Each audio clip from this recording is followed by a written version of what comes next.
آج ہم نے اپنی بچی کو دفن کر دیا۔ یہ جہالت تھی، یہ بدھی بھرشٹ اس حد تک ہو چکی تھی کہ اپنی بیٹی کو مار ڈالتا تھا، قتل کر دیتا تھا۔ جب بدھی بھرشٹ ہو جاتی ہے تو آدمی اس طریقے کی حرکتیں کرتا ہے۔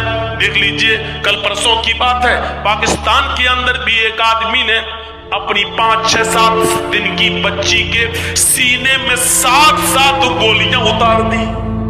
ابھی کل کی بات، 7 گولیاں، صرف اس لیے کہ ہم تو لڑکا چاہتے تھے، لڑکی کیوں پیدا ہوئی؟ اس کی بیوی نے کہا اس میں میری کیا غلطی ہے؟ اس نے بندوق اٹھائی، گولی بھری اور اپنی بچی کے سینے میں 5 یا 7 گولیاں اتار دی۔ وہ 5 دن کی یا 7 دن کی بچی تھی۔ سوشل میڈیا بھرا پڑا ہے۔ میرے بھائیوں، یہ انسانیت جب نکل جاتی ہے کسی کے اندر سے، جب بدھی بھرشٹ ہو جاتی ہے کسی کے اندر، جب جانوریت اور حیوانیت آ جاتی ہے تو انسان اس طریقے کے قدم اٹھاتا ہے۔ آج بھی کچھ لوگ ماں کے پیٹ سے پیدا ہونے کے بعد گولیاں مار رہے ہیں، اور کچھ ایسے ہیں جو 4 5 بچیوں کے باپ ہیں لیکن پھر حمل ہے بیوی کے پیٹ میں۔ ڈاکٹر کو چیک کرایا، اس نے بتایا کہ ابھی بھی تمہاری بیوی کے پیٹ میں جو حمل ہے، جو گربھ ہے، وہ بیٹی کا ہے۔ پیسہ لے دے کے کسی طریقے سے پتہ لگا لیا، اور جب بتا دیا کہ بیٹی ہے تو کہا مجھے نہیں چاہیے، ڈاکٹر صاحب کچھ پیسہ اور لے لو، اس کو گرا دو، ختم کر دو۔ نہیں چاہیے، 4 5 بیٹیوں کی شادی تو کر نہیں پاؤں گا، یہ ایک اور بوجھ بن کے دنیا میں کیوں آئے؟ اس سے بہتر ہے کہ بیٹی میں مار ڈالو۔ جو بچے پیٹ میں مار ڈالے جاتے ہیں، قتل کر دیے جاتے ہیں، وہ تم حلال ہو یا حرام، یاد رکھیے، وہ چاہے حلال ہو یا حرام، جو بچہ بھی پیٹ کے اندر حمل ٹھہرنے کے بعد مار دیا گیا، چاہے وہ 1 دن کا ہو، 10 دن کا ہو، 1 مہینے کا ہو، 2 مہینے کا ہو، جتنے بھی دن کا ہو، اگر اس کو مار دیا گیا، ایبارشن کرا کے اس کو ختم کر دیا گیا، قیامت کے دن یہ بچہ، بخاری شریف کی روایت ہے، جاء یوم القیامت معلق بین ثدیہ، یہ بچہ قیامت کے دن اپنے ماں کی دونوں پستان، اپنے ماں کے دونوں چھاتیوں سے سینے سے لٹکا ہوا آئے گا، یقول، اور اپنے ماں کا دودھ چھوڑ کر اللہ سے شکایت کرے گا، یا ربی ہذہ امی قتلتنی، اللہ یہ میری ماں ہے جس نے دنیا میں مجھے مار ڈالا تھا، اللہ یہ میری ماں ہے جس نے دنیا میں مجھے قتل کر دیا تھا، اللہ یہ دنیا میں میری نہیں ہوئی تو اس کا مت ہو، اے اللہ اس نے دنیا میں مجھے حقارت کی نظر سے دیکھ کر پھینک دیا، ایبارشن کرا دیا، اے اللہ آج تو اس کو بھی حقارت ذلیل نگاہوں سے دیکھتے ہوئے جہنم میں پھینک دے۔ وہ بچہ اپنی ماں کو جنت میں نہیں لے جائے گا، جہنم میں بھجوائے گا، اللہ سے دعا کرے گا، اللہ یہ میری ماں ہے جس نے دنیا میں مجھے مار ڈالا تھا، اللہ تو اس کو جہنم کے اندر داخل کر دے۔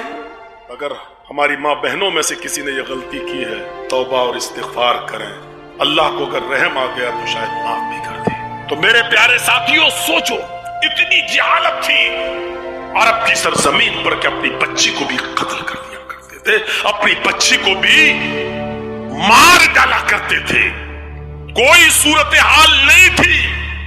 اس ماحول میں پھر جناب محمد رسول اللہ آئے، ویدوں کی کہنے کے مطابق کہ ایسے واتاورن میں آخری نبی آئیں گے، ایسے ماحول میں اللہ دھرم کی رکشا کرنے کے لیے محمد رسول اللہ صلی اللہ علیہ وسلم کو مبعوث فرمائے گا۔ قرآن ہے، بھجوا دو تو اندازہ لگائیے۔ تتھستو شمبھل گرام سوت سواجی اجات منگلاچاریہ بہلا پاپتا وبججتا، شمبھل گرام میں آئیں گے۔ شمبھل بہت اسپشٹ شبد ہے، لوگ تو نام کے بنے ہوتے ہیں، سادھو سنت پڑھے لکھے تو ہوتے نہیں ہیں، اگر تھوڑی سی بھی سنسکرت اور اس کا انواد اگر آتا ہو تو اسلام سے نفرت نہیں کریں گے۔ کتنا صاف شبد ہے، شمبھل گرام، تتھستو شمبھل گرام۔ شمبھل مانی شانت، شم دھاتو سے، شم ورب سے بنا ہے، سنسکرت میں شم ورب ہے، شم کے معنی شانت کرنا، جیرن ہے، مصدر ہے، اور شمبھل ایڈجیکٹیو ہے، وشیشن ہے۔ شمبھل